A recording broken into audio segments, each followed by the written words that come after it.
마음에 법을 담는 사람들.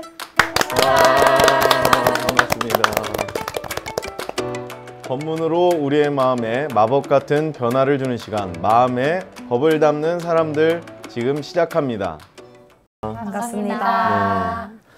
네, 오늘은 아주 특별한 분들을 이 자리에 한번 모셔봤습니다. 공부담을 할 때 늘 출연해줬던 분들인데 마치 늘 같이 함께 공부했었던 것처럼 친근함이 이 스튜디오에 가득한데요. 한번 인사 부탁드리겠습니다. 먼저. 네, 안녕하세요. 한예교 언니 한여린입니다. 네, 반갑습니다. 안녕하세요. 저는 네. 도심교 언니 이성심입니다. 네, 반갑습니다. 반갑습니다. 네, 오늘은 이렇게 두 교우님들과 두 교우님들의 언니를 모시고 언니네 마법사 특집을 함께 진행을 해보도록 하겠습니다. 교우들의 언니 이야기를 참 많이 한 것 같은데 혹시 언니분들은 방송 보신 적 있으신가요? 네, 저는 첫 해부터 방송을 봤는데 네. 여애교가 처음보다 좀 방송이 많이 늘은 것 같더라고요. 자연스럽고 네. 좀 더 이뻐졌다고 해야 될까? 네. 칭찬으로. 네. 도심.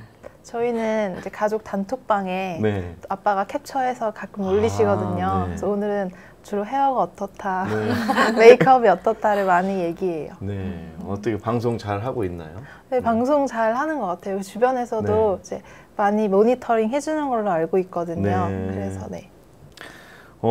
살면서 저희들이 그 공부를 하면서 실생활에 살고 있는데 그 공부하는 공부담 거리들이 두 분의 언니가 없었다면 우리 대종사님의 교리를 실제로 활용할 기회가 적지 않나라는 생각이 들 정도로 참 이야기를 많이 했었던 것 같아요. 그 공부담의 주인공들이 여러 번 됐었다는 것도 알고 계셨나요? 네, 먼저 대답을 해주시죠. 네, 평소에도 네. 언니 때문에 내가 마음 공부한다 이런 얘기를 많이 들어서 약간은 알고 있어요. 네. 네, 저도 여애교 말을 많이 들었는데 제가 여애교한테 전화를 진짜 많이 해요. 그럴 때마다 진짜 경계가 너무 많이 찾아온다고 왜 이렇게 전화를 많이 하냐고 네. 바쁜데 왜 이렇게 전화를 많이 하세요? 아니, 저는 동생이 혼자 있고 네. 그래서 걱정도 많이 되고 서울에 좀 큰 공간인데 혼자 네. 있는 게 자꾸 전 마음이 너무 많이 쓰여가지고 부모님도 걱정을 하시지만 네. 또 언니가 좀 더 편하지 않을까 싶어가지고 전화를 자주 하는데 동생은 알까 모르겠네요. 혹시 지나다 코베이지 않을까. 네. 네, 이렇게 잘 있는 거 보고 또 이제 전화 횟수를 좀 줄여주시면 네. 외교가 또 행복할 것 같습니다. 네, 오늘 언니네 마법사 특집인 만큼 우리들이 자매님과 함께 이야기할 수 있는 주제들이 많이 있는 것 같습니다. 오늘 어떤 주제인지 먼저 첫 번째 도심교우가 얘기를 해주면 좋을 것 같습니다. 네, 아마 이 주제만 가지고 한 달은 얘기할 수 있을 것 같은데요. 네. 바로 결혼 문화입니다.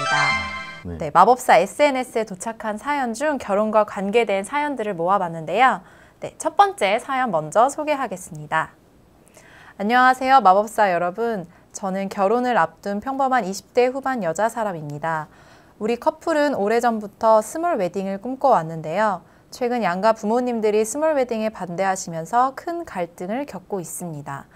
부모님의 뜻을 거스르자니 왠지 죄송스럽고 부모님 말을 듣자니 한 번뿐인 결혼식인데 평생 후회할까 싶어 걱정돼요. 제 결혼식 도대체 어떻게 해야 할까요? 마법사 여러분이 도와주세요. 네, 오늘 결혼식 방식에 대해서 이야기를 했는데 다 지금 결혼식 경험이 없는 사람들이 또 특별하게 이렇게 앉아 있는 것 같은데 만약에 여러분들은 결혼을 한다면 어떤 방식으로 해야 될지 어떻게 방식으로 결혼을 하고 싶은지 한번 이야기를 자유스럽게 한번 이야기를 해보면 좋을 것 같습니다. 여기 앞서 말한 분께서 이제 사연을 보내주셨는데 스몰 웨딩에 대해서 네. 얘기를 하셨잖아요. 스몰 웨딩을 되게 많이 언급을 하더라고요. 근데 실제로 저는 스몰 웨딩을 가본 적은 없어서 네. 어떻게 진행을 하고 이게 어떤 느낌인지도 사실 잘 몰라서 확 와닿진 않지만 저도 스몰 웨딩 같은 느낌을 원하긴 하는데 그 이유가 예전에는 너무 허례허식처럼 부모님들의 뭐 친지분들 또 친구분들 이런 분들이 많이 오셔서 오히려 나의 결혼식인 것보다는 또 이런 부모님 결혼식이 되지 않았나라는 생각이 들어서 또 너무 인사할 것도 많고 진짜 그분들이 나의 결혼식을 축하해주러 왔나라는 의심이 들 정도로 그냥 밥만 먹고 가시는 분들도 저는 본 적은 있거든요. 그래서 저도 스몰 웨딩의 의미는 그 허례허식을 버리고 정말 나를 축하해 줄 수 있는 사람들만 불러서 하자는 의미가 아닐까라는 생각이 들어서 저는 만약에 제가 결혼을 하게 된다면은 제가 저를 정말 축하해 줄 수 있는 분들만 좀 뭐 선별한다는 거는 좀 아니지만 그래도 그런 분들로서 초대를 하고 싶고 제가 예전에 얼마 전에 제 나이는 어리지만 제 친구가 결혼을 했었어요. 그래서 그러니까 1년 전에 26살에 그 친구가 결혼을 했는데 외국인이랑 결혼을 했어요. 그래서 외국인 친구가 직접 이제 비행기를 타고 한국에 와서 축사도 해주고 뭐 You're my friend 막 이러면서 축사를 해주는 게 너무 인상이 깊어서 그리고 축사 바로 다음에 축가까지도 이어서 바로 해주는 거예요. 정말 뭐 우리 축가는 이 정도의 축가를 불렀다 뭐 이런 느낌보다는 이 친구를 정말 내가 좋아하고 이 결혼을 너무 축하해주고 싶어서 편지도 써왔고 축가도 한다라는 의미가 너무 와닿아서 그분들이 잘 부르기도 했지만 그 의미가 많이 전달이 돼서 저는 이런 웨딩을 좀 추구하는 편인 것 같아요. 형식보다는 진정성이 좀 가까운 웨딩을 선호하시는군요. 네. 또 언니분들은? 저도 스몰 웨딩을 좀 선호하는 게 너무 크게 부모님들 입장에서는 좀 우리 자식이 큰 일을 하는데 많은 사람들 축하를 받았으면 좋겠다 해서 큰 결혼식을 원하시지만 그래도 그렇게 비용을 많이 들여가면서 결혼하는 것보다는 소소하게 작게 친구들이랑 요즘에는 그 친구들끼리 촬영도 하고 많은 그런 일들이 있어가지고 같이 친구들끼리 파티하는 형식으로 같이 소소하게 친구들이랑 가족분들이랑 작게 하는 것도 좋지 않을까. 언니는 어떻습니까? 저는 조금 다른 의견인데요. 물론 스몰 웨딩도 이제 가까운 사람들 초대해서 즐거운 시간 보낸다는 의미도 있지만 저는 부모님의 입장도 우리가 해야 하지 않나라는 생각이 있어요. 왜냐하면 저희 엄마 아빠는 항상 이제 다른 분들의 결혼식을 참석을 꼭 하시거든요. 그리고 항상 나는 이만큼 오늘 부주를 했어. 그러니까 나는 나중에 이만큼 받을 거야라는 약간 의견을 내비치세요. 그래서 저도 이제 부모님의 의견이 있으니까 만약에 하게 된다면 그 정도의 규모의 결혼식을 하지 않을까 해요. 부모님의 입장에서 생각하면은 이만큼 나도 축하를 가서 해줬으니까 나의 가족의 경사스러운 일이니까 또 이만큼 축하를 받아야 된다는 그런 것도 맞긴 한 것 같아요. 또 여혜교는 어떤 방식으로 하고 싶습니까?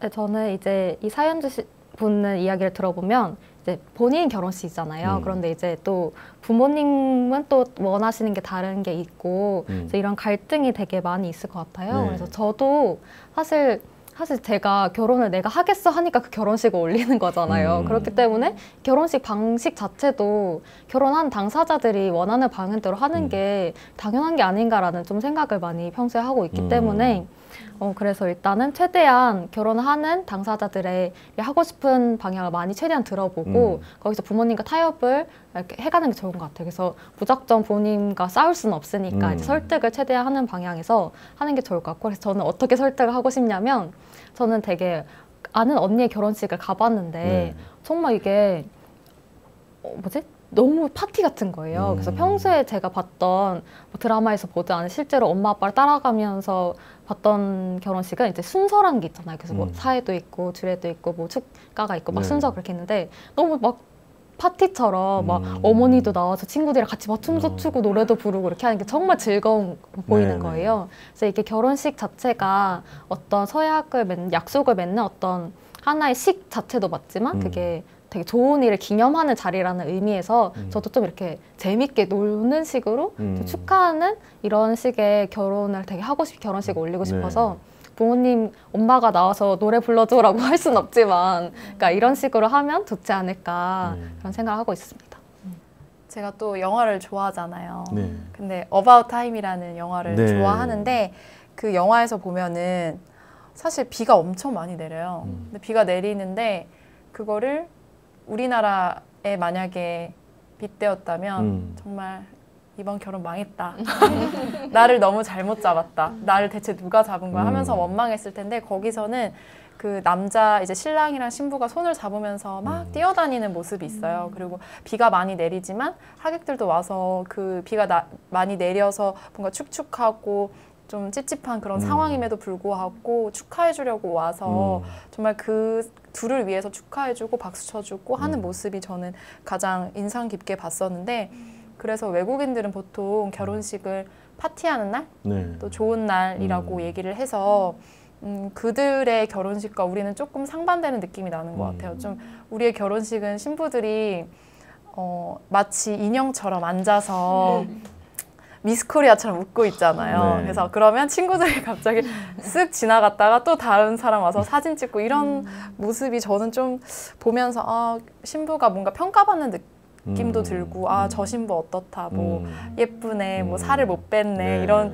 마음이 저는 사실 좀 들더라고요. 그래서 그런 것들이 좀 다르지 않나라는 생각이 들었었고 아까 제가 말했던 그 외국인 친구분들 경우도 정말 똑같이 그 영화에서도 그 신랑 신부네 집에 모여가지고 이제 친구들이랑 애프터 파티로 뭐 내 친구는 이렇게 내가 그동안 이 친구랑 지내왔던 이야기, 이 친구는 어떤 친구고, 그러니까. 뭐 우리 아들은 어떤 아들이고에 대해서 얘기를 해주는데 어떻게 보면은 정말 이 사람들의 살아온 배경을 얘기하는 것이 이 둘의 축복을 해주는 듯한 느낌이 더 많이 든다는 생각이 들었었어요. 그래서 우리가 고락의 근원에 대해서도 저번 시간에 얘기를 했잖아요. 네. 근데 이 결혼식의 의미, 본인은 무엇일까에 대해서도 가장 잘 그것들을 이렇게 예식으로 하는 게 외국의 경우라고 저는 생각이 들어서 그 정말 그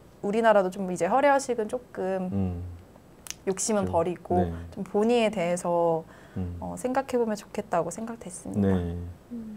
저도 도신교님의 말씀에 너무 동감이 많이 갔어요. 그래서 사실 지금 결혼식의 문화를 많이 보면 이제 신부나 신랑이나 그 둘이 되게 즐거운 시간이라고 즐기는 시간이 아니라 되게 뭔가 이렇게 이 순간을 남기기 위한 어떤 그 과정들을 그냥 이렇게 아무 의미 없이 좀 의미는 당연히 있겠지만 이렇게 거치고 지나가는 느낌이 들어서 뭐 예물 예단에서 시작해서 그러니까 결혼식을 진행을 할 때도 다 인사도 다 드리고 사진도 와서 다 찍고 그리고 이후에 패백 같은 것도 하고 이런 모든 게 그냥 이 신랑 신부가 우리 이거 하자 해서 하는 게 아니라 원래 그렇게 해왔으니까 하는 경우가 많잖아요. 그렇기 때문에 이렇게 원래 정해져 있는 어떤 것을 따르기보다는 그냥 그 순간에 그 둘이 우리가 이 날을 정말 축하하고 기념하기 위해서 뭘 하면 좋을까라는 그 둘의 어떤 생각이 이제 반영된 그런 식으로 진행이 되면 만약에 둘이 이제 우리는 이런 거 해도 좋다라고 하면 이런 게 의미가 있겠지만 그래서 항상 그 당사자들의 생각이 가장 중요한데 우리나라는 그 생각보다는 정해진 식에 따르는 게 좀 이제 보편적이지 않나. 그래서 그게 좀 안타깝다는 생각이 들어요. 네. 그렇죠. 이런 형식적인 결혼 문화가 이제 커레어식이라고 이제 받아들이기 쉬운데 이제 원불교에서 정산용사님은 이러한 것들 형식적인 것이 아니라 진리전에 구하는 의식으로 허례허식을 폐하고 우리 원불교만의 교법으로 교리로 다 그 순서가 짜여진 대로 그 허례허식을 다 놓아버리고 의식적으로만 간단하게 하니까 요즘 많은 그 교무님들도 이렇게 의식적으로 하는 교무님들이 많으세요. 그러면은 원불교를 모르는 사람이 딱 봤을 때 아, 저거 좀 신중하고 괜찮다라고 하는 분들이 많고 또 아예 모르는 사람들은 좀 저게 뭐야 라고 하기도 하지만 그래도 우리 교리대로 한다면 조금 깔끔하고 좀 뜻깊게 할 수 있지 않나라는 생각이 드는데 두 언니분들은 어떤 생각이 들으시는지. 저는 이 방송을 하기 전에 연예인 결혼식을 한번 봤었어요. 프로그램이 한번 나왔었는데 본인들의 일상 지금까지 살아왔던 거를 영상을 찍은 거를 먼저 보여주더라고요. 우리 이렇게 살아왔다. 앞으로도 이렇게 잘 살 거다. 영상을 보면서 한편으로는 속상한 일도 많았지만 그래도 같이 버팀목이 돼가지고 이렇게 행복하게 앞으로 잘 살 거다 이렇게 굳이 허례의식을 안 하더라도 네. 이렇게 영상을 보여주면서 하는 것도 괜찮다고는 생각을 해서 네. 그 영상 보여주는 것만으로 그냥 식이 끝나나요? 아니 그 영상을 보여주고 그 서로에게 편지를 그러니까 읽어주는 서프라이즈 같은 것도 하더라고요. 보통 남자가 많이 서프라이즈 해주는데 네네. 거의 여자가 그동안에 고마웠다고 내가 힘들 때 옆에 버팀목이 되어줘서 많이 의지가 많이 됐다 이렇게 네. 그런 서프라이즈도 하는 것도 나쁘지 않다고 네, 생각해요.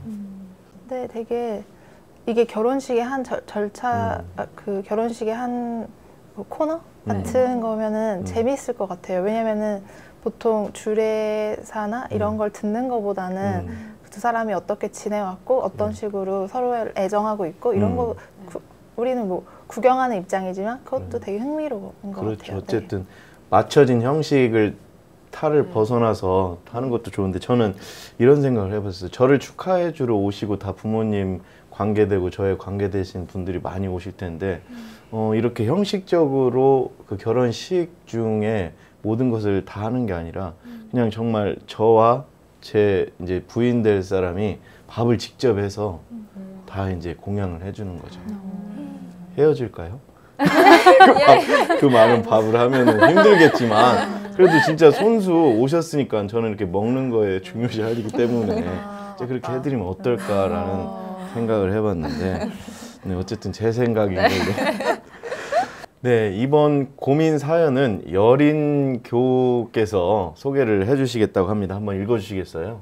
네, 제가 준비해 왔습니다. 네. 저 역시 결혼에 대한 사연인데요. 네. 안녕하세요. 저는 다가올 가을에 결혼하는 예비 신부입니다. 그런데 예비 신랑과 잦은 싸움으로 아무것도 진행하지 못하고 있어요. 예비 신랑은 결혼 준비에 들어가는 모든 비용을 반반씩 하자고 합니다. 그래야 공평한 결혼이라나요? 심지어 예물 시계는 저보다 훨씬 비싼 걸 샀으면서도 이것도 반반을 다 하자고 합니다. 경제적으로 부담이 크다 바꾸자 설득도 해봤지만 화도 내고 했는데 무조건 반반! 외치고 있어요. 결혼이 무슨 치킨도 아니고. 이 결혼 해도 되는 걸까요? 어떻게 해결해야 할까요? 차라리 결혼이 치킨이었으면 차라리 치킨 먹기라도 하는데 이거 어쩔 수도 없는 거고 요즘 예전에는 결혼에 대한 비용을 남자가 그래도 집 하나 딱 해놓고 좀 더 많이 쓰는 경향이 없지 않아 있었는데 요즘 진짜로 이렇게 반반 문화가 저 친구들이 결혼을 진짜 많이 했는데 주위에서 이 방송하면서 물어봤었어요. 그랬더니 네. 집은 남자가 해오되 네. 결혼식 준비는 여자랑 남자랑 반반씩 해야 하는 게 요즘에 친구들도 많이 한다고 하더라고요. 그러면 집도 하고 결혼식 준비는 또 반반하면 어쨌든 요새도 남자분들 쪽이 조금 더 이렇게 배려를 하는 거네요. 어떻습니까 주변들? 예교는 주변에 저는 이제 결혼을 아직 네. 한 친구들은 없지만 이제 결혼을 하려고 하는 친구들의 생각을 이제 들어보면 저도 그렇고 이제 요즘에는 그 남자고 여자고 다 자기 일을 다 하려고 하잖아요. 젊은 친구들 이렇게 보면. 그렇기 때문에 결혼에 있어서도 일단 부모님에게 뭔가 결혼에 있어서 비용을 이제 어떤 지원을 받거나 이렇게 하고 싶어하는 친구들이 많이 없어요. 그러다 보니까 우리가 직접 하기 위해서는 둘 다 일을 하고 둘 다 지원 안 받으려면 당연히 집도 그렇고 또 비용도 그렇고 당연히 반반씩 하는 게 같이 하는 게 저희는 자연스럽고 당연하다라고 생각을 하고 있는 것 같아요. 성신교우님이랑 도신교우님 의견은 어떻습니까? 반반 아니면 아까 여린 교우가 말했던 네. 그런 현실적인 경우가 더 많은 것 같아요. 결혼식 비용은 반반으로 부담하고 그리고 집은 이제 남자 쪽에서 준비하고 네. 그래서 저도 그런 부분이 좀 더 합리적이지 않나 생각하고 있어요. 네. 네, 저는 오히려 그러니까 허례허식 했던 것들의 문화가 요즘에는 굉장히 많이 바뀌고 있다고 했잖아요. 네. 이제 그런 게 실제로 가구점 같은 경우에도 예전에는 굉장히 우리가 오래 살 거고 우리가 100년 가약을 맺는 거니까 100년은 쓸 것처럼 굉장히 비싼 가구를 사거나 그런 경우가 많았는데 이제는 알고 보니까 어차피 신혼 때 써도 아이 낳으면 새로 바뀌는 게 가구고 아이들도 맞춰서 바꿔야 되는 거기 때문에 굳이 신혼 때 비싼 걸 사지 않고 저렴한 것을 사는 그런 문화로 좀 많이 바뀌고 있는 것 같고 또 인테리어나 요즘 또 되게 저렴한 그런 되게 많아졌잖아요. 뭐 어플도 생겨나고 이래서 그런 거를 따지다 보면은 뭐 집은 뭐 남자분 신랑 측에서 하고 결혼 준비는 여자 측에서도 할 수 있다고 저는 생각해서 뭐 아까는 결혼 비용을 반반 한다고 했는데 저는 오히려 사실 집값이 굉장히 비싸잖아요. 그렇죠. 네, 그렇고 또 그런 비율을 따지면 저도 어떻게 해야 될지는 사실 잘 모르겠긴 하지만 집은 뭐 남자 쪽에서 하고 뭐 결혼을 준비하는 과정에서는 여자 쪽에서 한다든지 그런 식으로 생각했고 그걸 되게 알뜰하게 준비를 해야 될 것 같아요. 그 결혼 그 안에서 너무 가정 가구 너무 비싼 거 해서 100년 살 것처럼 하는 게 아니라 그래야 될 것 같고 또 여기서 이제 얘기하시는 게 좀 부드럽게 얘기하지 남자분도 왠지 세게 얘기했을 것 같아가지고 좀 마음 공부를 좀 하셔서 온전하게 얘기를 하셔야 될 것 같다는 생각이 들었어요. 시계도 자기는 비싼 거 그러니까요. 사놓고 반반을 외치면은 안타깝습니다. 그래도 행복하게 지금은 살지 않을까라는 사연이 같고요. 여기서는 이제 결혼식에서 드는 비용을 반반이라고 했지만 좀 연애할 때도 되게 데이트 비용 같은 거를 반반으로 하는 경우도 되게 많은 것 같아요. 근데 이제 옛날에는 이제 무조건 남자가 내고 또 이제 여자는 그걸 또 맞춰서 따라가고 이런 게 좀 있었던 것 같아요. 그런데 이제 생각을 해보면 이게 단순히 돈을 누가 더 많이 내고 적게 내고의 문제가 아니라 그렇게 돈을 많이 내는 쪽이 이제 관계에서의 주도권도 많이 잡게 되고 이렇게도 뭔가 연결이 되지 않을까라는 저는 생각이 들었어요. 그래서 이제 사실 이렇게 반반 내는 것도 그냥 딱 잘라서 정말 지금 5만 원 나니까 2만 5천씩 내자 이런 게 아니라 이번엔 내가 여유가 좀 되니까 사고 그 다음에 너가 여유가 될 때 사고 약간 이런 식으로 함께 하는 게 중요한데 딱딱 반반 나누는 거는 되게 약간 보기에도 되게 이렇게 많이 힘들잖아요. 그런데 이제 그런 게 아니라 너무 한쪽에만 의존하고 너무 그게 한쪽이 내는 거를 당연하게 생각하고 자연스럽게 받아들이다 보면 이게 관계에 있어서도 이 돈의 문제가 큰 영향이 미칠 수도 있을 것 같다. 저는 그렇게 생각을 하는데 그래서 다른 교우님들은 이 문제에서 어떻게 생각하시는지 궁금합니다. 남자의 입장에서는 데이트 비용을 많이 남자분들이 지금 내는 추세이긴 한데 다들 끄덕끄덕을 되게 동시에 이렇게 끄덕끄덕을 하셨는데 어떤지 한번 얘기를 들어보면 좋을 것 같습니다. 도신 교우님부터. 일단 끄덕끄덕 거린 거는 제가 그렇다는 거 아니고 보편적으로 그렇지라고 얘기를 끄덕끄덕을 한 거고요. 그리고 근데 그거는 반반씩 내자 하는 경우는 진짜 반반씩 벌 때 가능한 것 같고 서로 얘기를 많이 해야 될 것 같아요. 그러니까 대화가 없는 상태에서 우리 데이트 통장 만들자, 뭐 데이트 비용은 이렇게 하자라는 것들은 저는 너무 더 불편한 관계를 만들 것 같다는 생각이 들었고 실제로 뭐 저희도 청년회에서 뭐 훈련비를 낼 때도 뭐 비직장인은 얼마, 직장인은 얼마씩 이렇게 반반, 그러니까 몇 퍼센트 내고 몇 퍼센트 하는 비율을 굉장히 합리적으로 하거든요.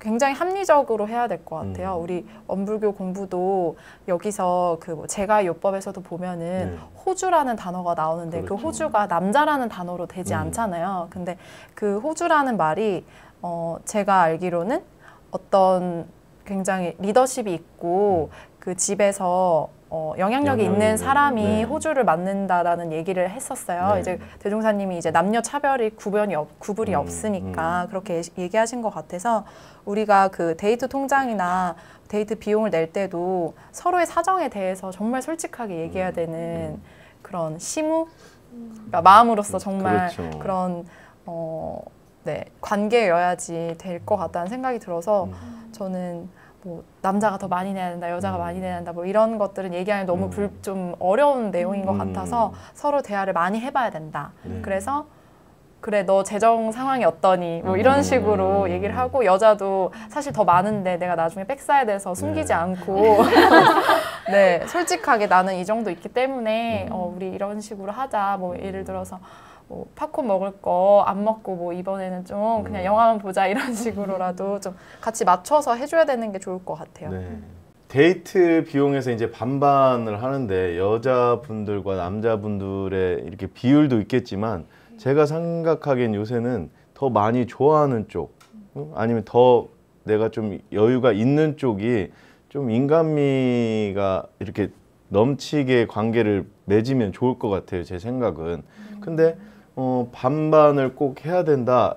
요즘엔 그렇다라고 하는 것보다 서로 이제 남남이 아니라 사귀는 사이니까 서로 이제 도심교가 얘기했던 것처럼 서로 이제 많은 대화를 통해서 즐겁게 뭐 누가 얼마 금전적인 걸 떠나서 이제 관계 유지를 위해서 부드럽게 이제 뭐 사용할 건 사용하고 같이 배려할 건 배려하고 하는 걸로 하면 어떨까 하는데 제 생각은 또 의견을 주시면은 좋을 것 같습니다. 네.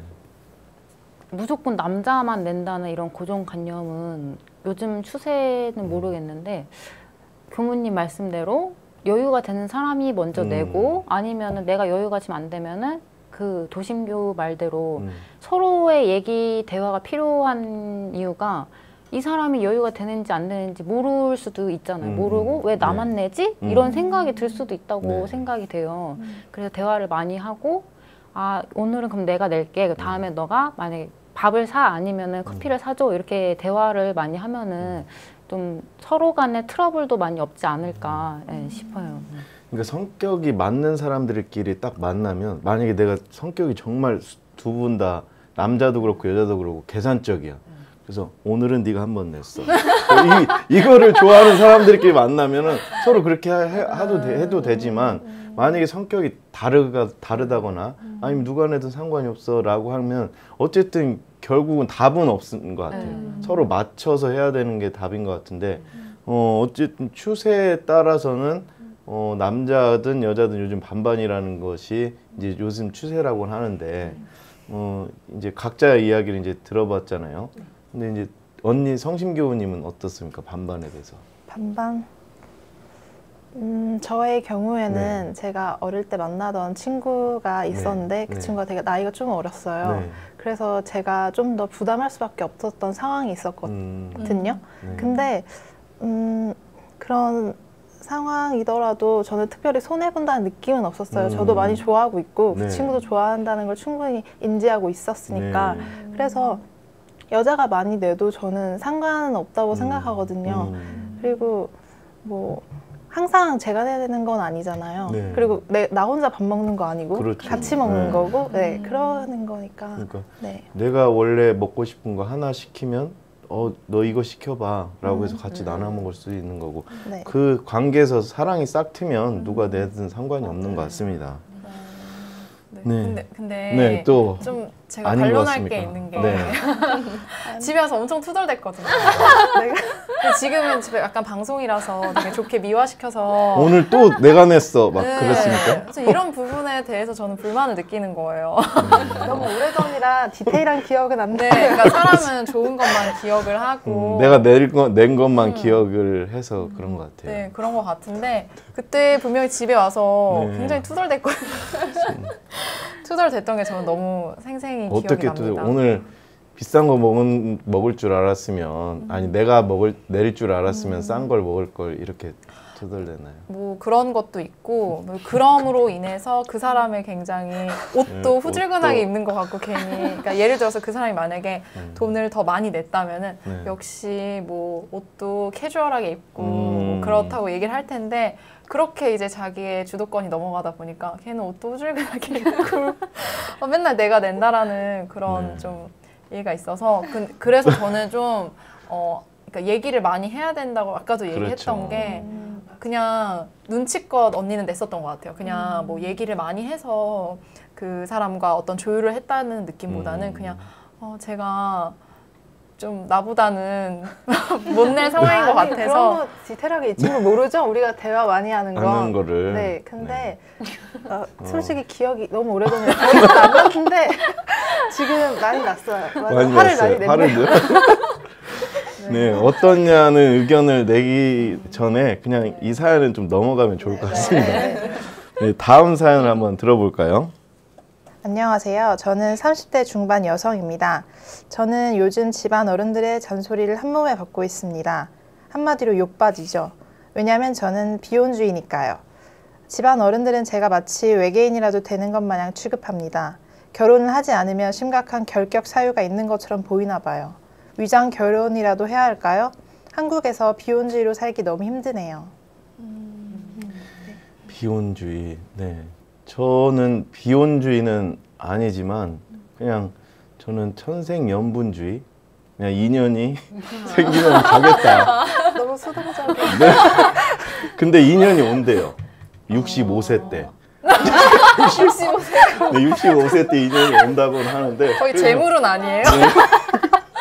재물운가 막 그때 마침 그때 내가 집을 살 수 있는 네, 재물운도 오고 결혼운도 오고 그런데 그래서 절대 비혼주의는 아닌 거죠. 근데 이제 문제는 명절 때 진짜 집에 갔을 때 왜 너는 결혼을 안 하냐 뭐 문제가 있느냐 이걸 처음엔 이게 그 타이르듯 이해시키듯 얘기를 하는데 가면 갈수록 짜증 섞인 너는 왜 이렇게 얘기가 되는 거죠. 그래서 그 고통이 너무 심해서 내가 남자를 좋아한다고 얘기를 해야 되나? 이렇게 거짓말을 해야 되나? 이렇게까지 생각을 해봤어요. 근데 여러분들 어떻습니까?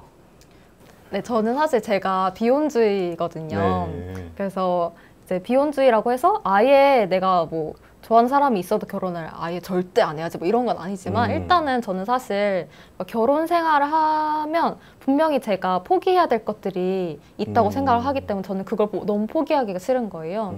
그래서 결혼 안 하면 내가 조금 더 자유롭게 내가 하고 싶은 일도 하고 친구들도 더 많이 만날 수 있고 이런 것 때문에 저는 이제 나는 결혼을 최대한 안 하거나 아니면 늦게 해야겠다라는 생각을 하는데 이제 언니도 그렇고 부모님도 그렇고 제가 비혼주의인 거를 막 너 왜 그러냐 뭐 이상한 사람이다 뭐 이렇게 하시진 않아요. 그런데 이제 언니 같은 경우는 언니가 이제 비혼주의가 아니다 보니까 저한테 야 나는 결혼할 건데 니는 왜 안 해? 이렇게 하진 않지만 그렇게 자기가 원하는 너무 싫어. 결혼에 대해서 결혼에 너무, 대해서 아니 근데 아니 자기는 절대 결혼 안 하고 애도 안 놓을 거라고. 근데 그거까지 언니가 존중을 해서 좋긴 한데 언니가 자꾸 본인의 결혼에 대한 로망을 자꾸 얘기를 하는 거예요. 그래서 나는 결혼 안 할 건데 언니는 그 로망대로 하면 되는데 저는 자꾸 얘기를 하니까 아니, 너무 안 한다 하니까 걱정이 돼. 그렇더라고요. 이 험난한 인생을 혼자 살기에는 너무 아까운데 나중 가서는 좀 외로움을 느끼지 않을까 싶어가지고. 그래서 저는 언니랑 같이 살라고요. 외로움이 언니한테 붙어가지고. 위험하네. 그게 걱정이 돼서 빨리 네. 네, 그렇습니다. 네. 어떻습니까? 저 완전히 여애교의 의견에 동의하는 부분이 많아요. 네. 저도 비혼주의이기 때문에 저도 포기하고 싶지 않은 부분이 많고 결혼을 통해서 그러면 또 금전적인 문제에 있어서도 저는 지금 혼자니까 제가 번대로 마음껏 이렇게 쓸 수 있잖아요. 네. 근데 저는 나누기 싫거든요. 그래서 그런 게 너무 좋고 아이를 또 낳음으로써 포기해야 되는 부분도 많아지고 그래서 저도 집에서는 결혼을 안 한다는 건 말이 안 된다고 생각하시기 때문에 다툼이 많아요. 네. 그런데 도시민은 또 다르더라고요. 얘는 결혼을 하려는 생각이 분명한 친구라서 네. 근데 또 나중에 가면 외롭다고 이제 도시미도 많이 얘기하는데 저도 이제 같은 의견이에요. 저도 도시미한테 빌붙어서 도시미 너무 좋거든요. 저는 이 친구가 너무 좋아요. 좋아요. 그래서 그 외롭지 않잖아요. 그러면 네. 그래서 저는 비혼주의도 생각보다 좋은 것 같아요.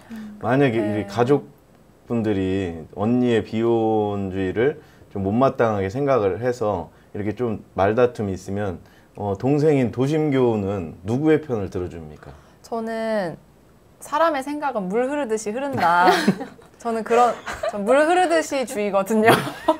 생각이. 그래서 분명히 제 마음속에는 저를 위해서라도 언니가 했으면 좋겠다는 생각이 있어요. 나를 그래서. 너무 괴롭힐 게 뻔히 보이니까 언니도 약간 자주 연락하는 스타일이거든요. 네. 막 페이스톡하고 막 별로 궁금해하지 않은 뭐 사진들도 막 보내고 그러기 때문에 아니 그쪽은 이게 이 친구가 더 심해요. 아. 자기 베이비 페이스 그 모드 아기 사진 아세요?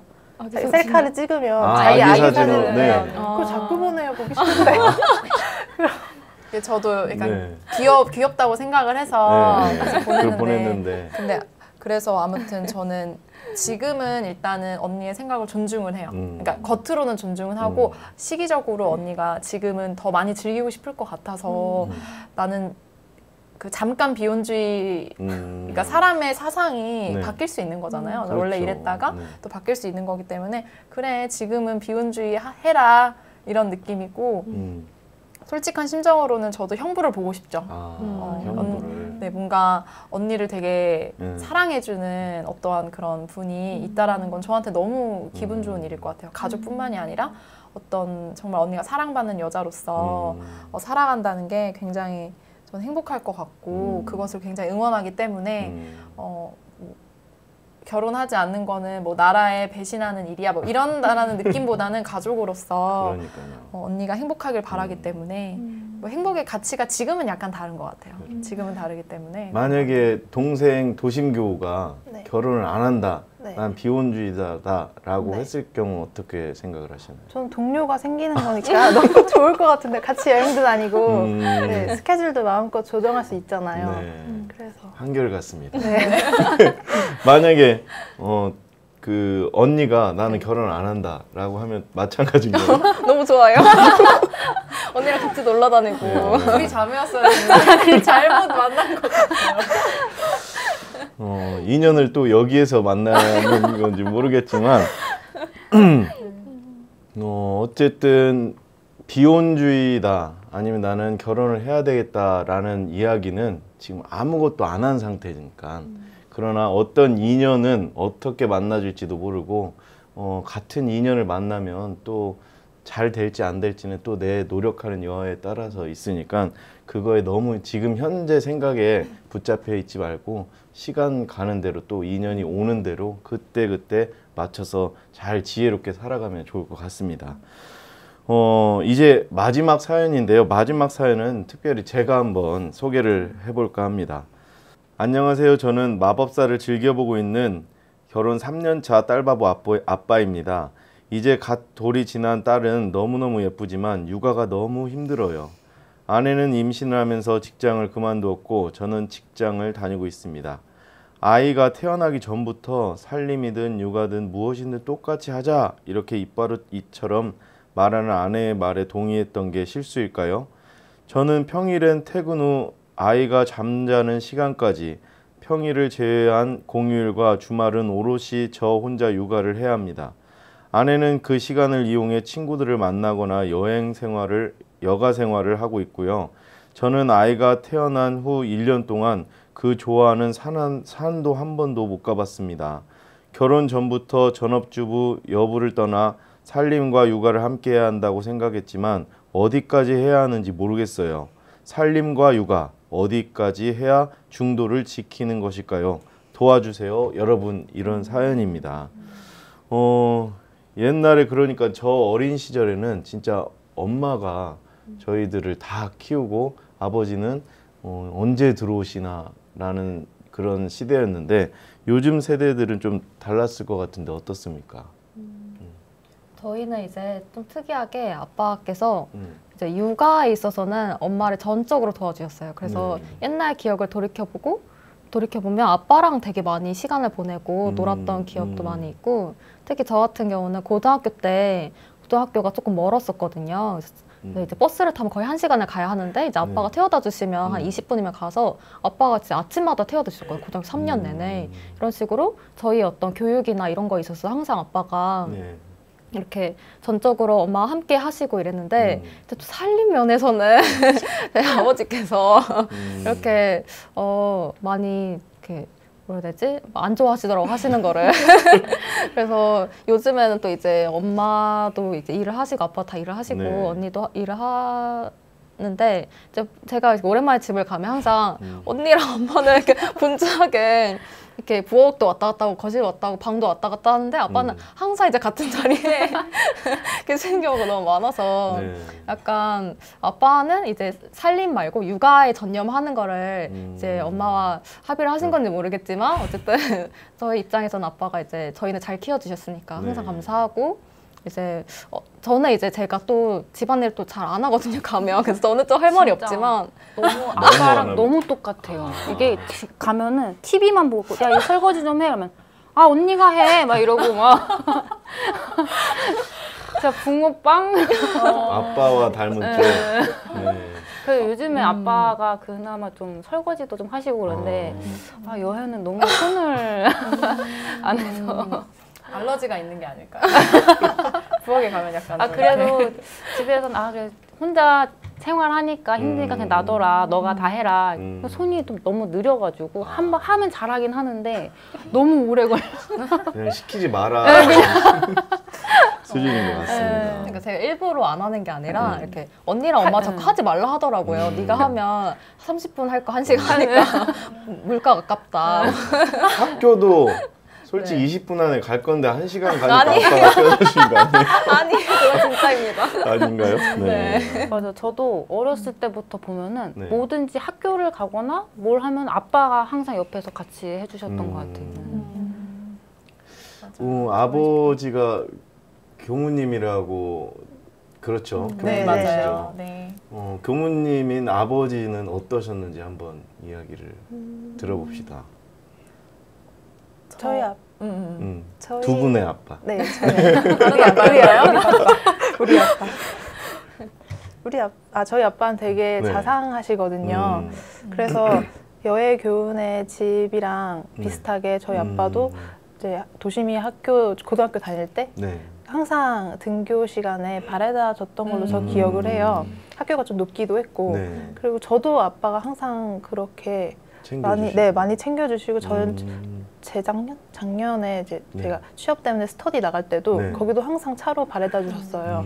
그래서 그런 면에서는 저희 아빠는 되게 가정적이셔서 네. 그런 면도 저는 아빠의 모습으로 너무 당연하게 받아왔고 네. 해서 너무 좋고 하는데 또 집에서 다른 뭐 설거지나 청소도 저희 아빠는 굉장히 잘하세요. 그래서 저희 아빠 같은 분이면 비혼주의를 깰 수 있지 않을까 하는 네. 또 아버지가 저는 이제 사실 아버님이 교무님이시기 때문에 네. 어머니가 조금 더 일을 많이 하셨던 것 같아요. 그래서 좀 바쁘게 일을 하셨는데 그래서 어머니가 너무 미용사시다 보니까 네. 시간이 너무 없어서 아빠는 그거에 비해서 조금 시간이 그래도 여유롭게 있으셨는지 네. 뭐 박물관을 가거나 그럴 때 항상 아빠가 같이 가주셨거든요. 그래서 아빠랑 어렸을 때 경복궁 갔던 것도 너무 떠오르고 어떤 그 뭐 산에도 자주 갔었고 그래서 되게 딸들이랑 같이 시간을 보내려고 많이 하셨고 또 저희 아버지가 되게 수다스러우시거든요. 네. 그래서 얘기도 굉장히 많이 해주시고 음. 모르는 거 있으면 항상 질문도 정말 다 답변해 주시고 그러셔서 네, 여기서는 제가 좀 움직이는 편이고 언니가 좀 안 움직이지만 나아지겠죠? 뭐 이 상황에서 저희 아버지 얘기를 안 하는 게 좋을 것 같습니다. 네, 지금 네. 뭐 그 다양한 아버님들의 스타일들을 들으셨는데 네네. 만약에 교무님께서도 결혼을 하시게 되면은 네. 어떤 스타일로 하실 것 같아요? 저는 만약에 결혼을 해서 이제 예쁜 아기를 낳으면 바로 육아휴직을 해서 저는 아기를 키우는 게 더 좋은 것 같아요. 그래서 육아휴직이 될지 안 될지 모르겠지만 아마 65세 때 결혼을 해서 아기를 낳으면 자동 퇴임이 되니까 자동 육아휴직이 되지 않을까라는 생각이 들어지는데 어쨌든 저는 가정에 조금 더 신경을 쓸 기간에는 가정에 최대한 신경을 써야겠다라는 입장입니다. 그래서 어느 날 나의 자녀가 생기면 내 손으로 내가 사랑스럽게 키워주겠다는 그런 의견입니다. 네, 어쨌든 오늘 이렇게 두 언니분들을 모시고 많은 이야기를 했었는데 실질적으로 마지막으로 이렇게 언니나 동생의 입장에서 우리 가족의 언니, 우리 가족의 동생 이 이야기를 좀 마지막으로 나누면 좋겠습니다. 그 항상 네. 제가 언니가 이 방송을 찾아보지 않는다는 것을 알고 제가 그런 약점을 노려가지고 언니에 대해서 많이 방송에 언급을 했는데 그 점에 대해서 너무 고맙고요. 왜냐면 저의 에피소드가 되어줘서 사실 저는 방송에 할 말이 굉장히 많았었거든요. 그래서 들었던 생각은 사람들이 뭐 보시는 시청자분들께서 대체 저 친구의 언니는 대체 어떤 사람일까라고 생각을 했는데 생각보다 나쁘지 않다는 것을 이번에 방송을 들어서 좀 알게 됐던 것 같고요. 그리고 이제 언니가 곧 그 멀리 떠나게 되거든요. 그래서 다른 나라로 이제 가게 돼서 일을 하게 되는데 두 가지 당부를 하고 싶어요. 두 가지의 제가 이제 하고 싶은 말은 첫 번째는 건강했으면 좋겠고 또 가족들한테 연락을 자주 했으면 좋겠다라는 점이고 그리고 두 번째는 연락은 자주 하되 그 아이돌 사진을 많이 보내지 않는 걸로 좀 그래야지 서로 그러니까 서로의 얘기를 했으면 좋겠어요. 그러니까 얘 어때 이런 식으로 좋아하는 사진을 보내는 거는 저는 약간 공감을 잘 못하는데 공감을 억지로 해줘야 된다라는 게 아직은 좀 제가 공부심이 부족해서 어렵기 때문에 또 막상 가서 보면 그 또 아이돌 소식까지 더 궁금해할지도 모르겠어요. 그리움에.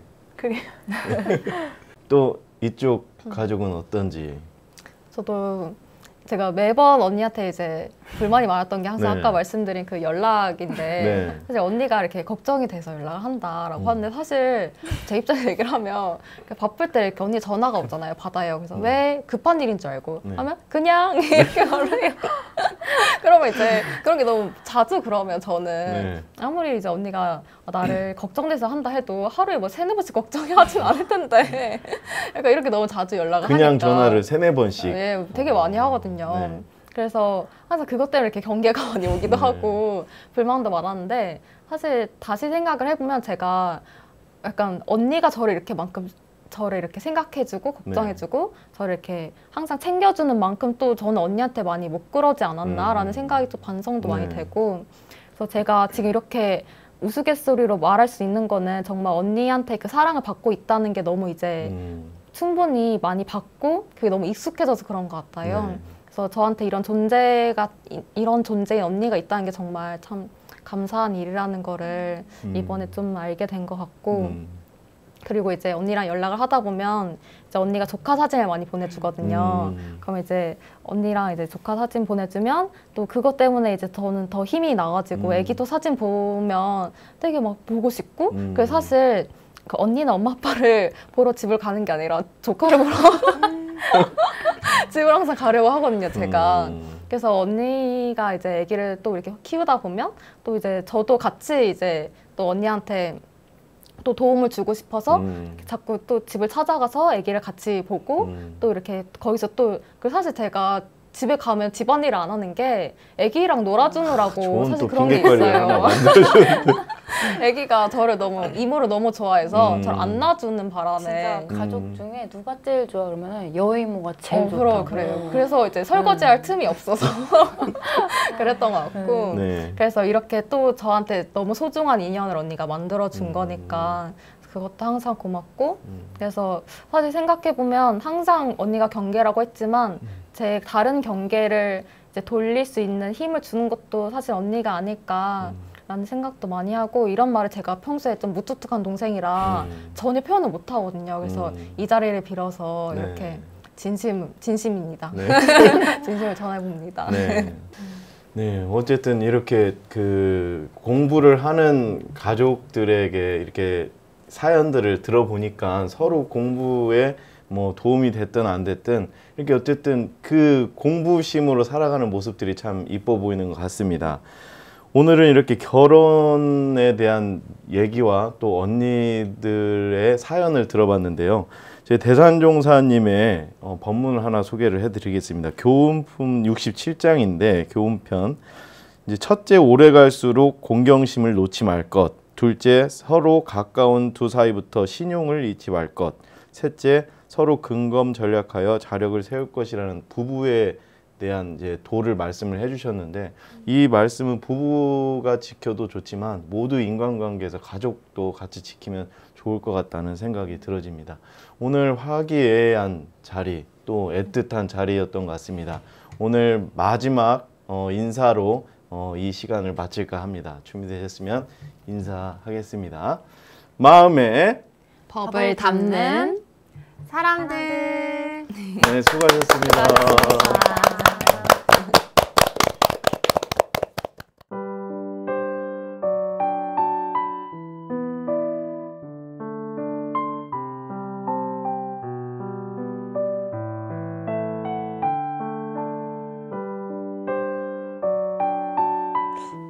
도심아, 나 곧 떠나는 너의 언니야. 처음에 네가 방송에 섭외됐다고 했을 때 놀라움과 동시에 한편으론 걱정도 됐었어. 왜냐면 전파를 타면 또 어떤 일이 일어날지 모르니까. 그리고 네가 한 번도 방송 경험이 없었기 때문에 좀 걱정이 됐었는데, 네가 원불교 내에서 다양한 활동을 크게 작게 해왔기 때문에 굉장히 믿음직스러운 마음에 사실 기대도 많이 했었거든. 근데 뭐 첫 방송 후에 가족들이 방송 모니터링 후기를 소소하게 나눴던 것도 기억이 나. 또 다른 분들한테 되게 축하도 많이 받아서 네가 우리한테 자랑도 많이 했었잖아. 그리고 내가 직접 여기서 와서 보니까 네가 너무 잘해서 너의 모습이 너무 대견스럽게 느껴지고 사실 너가 되게 자랑스러워. 또 나는 사실 원불교의 교법이나 교리에 대해서 잘 안다고 할 수 없어서 너의 방송에 나와서 너가 얘기하는 게 조금 생소하기도 하고, 네가 평소에 사용하는 단어가 나한테는 좀 거리감이 사실 있어서 네가 모든 얘기하는 토픽을 난 사실 이해할 수 없었지만, 그동안 네가 열심히 갈고 닦아온 공부심의 깊이를 조금이나마 이해할 수 있었어. 그런 너의 모습을 보면 나도 교당을 다니면서 마음 내서 공부를 하고 싶다는 생각도 들고, 어쨌든 좋은 방면으로서 너의 영향을 받고 있어. 이렇게 뜻밖의 기회도 너로 인해서 만들어져서 되게 여러모로 고마워. 내가 앞으로 멀리 떠나지만 그곳에서도 너의 다양한 모습을 기대하고 활약하는 너의 모습을 응원할게. 그리고 너무 사랑한다. 사랑하는 내 동생 여애야, 안녕? 언니야. 어려서부터 혼자 생활하느라 힘들지? 가족들과 떨어져 지내는데도 씩씩하게 잘 지내는 모습이 언니는 안쓰럽기도 하고 대견하기도 해. 사실 나는 우리 여애를 생각하면 고마움과 미안한 마음이 커. 너도 한참 관심과 사랑이 필요할 나이에 조카가 태어나서 늘 언니는 항상 미안했어. 하지만 어느 누구보다 사랑해주고 아껴주고 너무 고마워. 그동안 언니가 너에게 많이 의지했지만 앞으로는 언니가 여애의 버팀목이 되어줄게. 혼자 생활하고 취업 준비까지 하느라 많이 힘들 텐데 고민 있으면 언니랑 같이 나누자. 언니는 항상 내 동생 편이야. 사랑해, 여애야.